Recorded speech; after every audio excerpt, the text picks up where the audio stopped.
When the chandelier light hit the dining table that night, I knew something would break. I just didn't realize it would be me. For 22 years, I had been a ghost in my own family, visible only when silence was useful. My younger sister, Celine, was the golden child, our father's future lawyer, the heir to his empire. I was Elena, the daughter studying communications, a degree he mocked as decorating words. In his world, appearances mattered, but only his.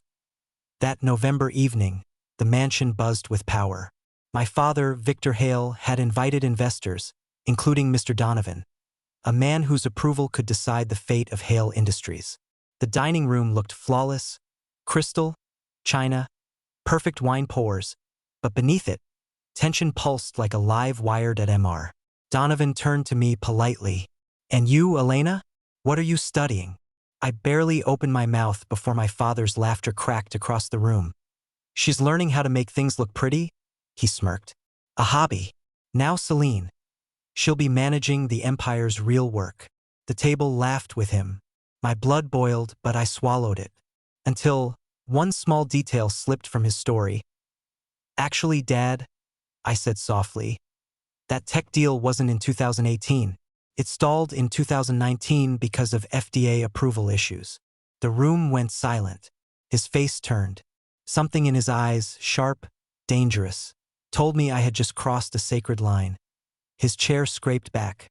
His hand clamped the back of my neck, his grip like steel. "You think you're smarter than me?" he hissed. Before I could breathe, he slammed my face into my plate. China shattered. A jagged piece tore across my cheek. Warm blood dripped into my salmon. The room froze. My mother's voice cut through, brittle and fake. "Oh, Victor," always joking. Elena's dramatic. She dabbed at my blood like it was spilled wine. "Celine?" She had her phone out, capturing every second. My humiliation became her entertainment. But I didn't cry. I didn't scream. I looked up at him, blood running down my face, and something in me hardened that I excused myself, walked to the powder room, and stared at the mirror. The cut burned, my neck throbbed, but my eyes were steady. I lifted my phone. Snap, snap, snap. Evidence. Not pity. Proof. That night changed everything. Over the next week, I sought out Noah, our family's IT specialist. I'd always sensed he despised my father's arrogance that I closed his office door. "I need your help, and I think you'll want to give it." He studied my bruised face, jaw tightening. "Tell me." I told him everything. And for the first time, someone didn't dismiss me. He leaned back, eyes cold. "Your father's destroyed lives for years. Finally, someone's ready to fight back." Noah dug deep. Security footage of the dinner. Guests' phone audio. Even emails, my father plotting to frame his own brother, Daniel, for fraud in the Donovan deal. When I showed Daniel the proof, he went pale. Then furious. For the first time, he looked at me, not as the invisible niece, but as an equal. "What do you need from me?" He asked why father's identity was built on public worship.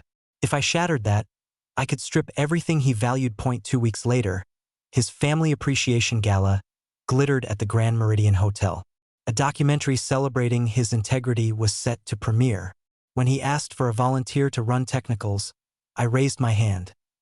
The ballroom filled with power brokers and city officials. My father moved like a king in his court. He had no idea. The lights dimmed. His voice rang. "Tonight we honor family, legacy, and the values that make success meaningful."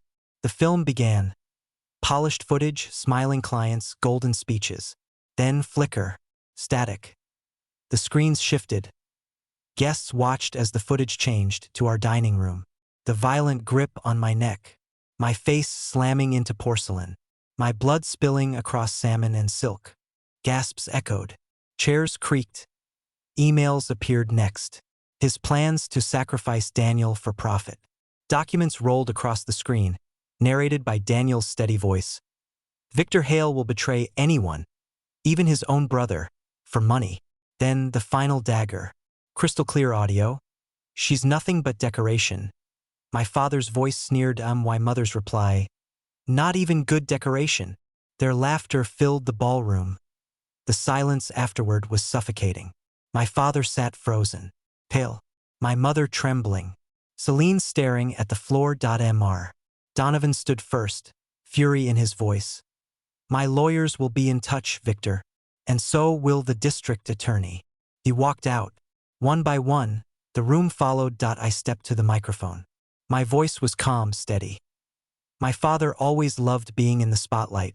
Tonight, I thought I'd show him what that light looks like when it's shining on the truth. I turned to them.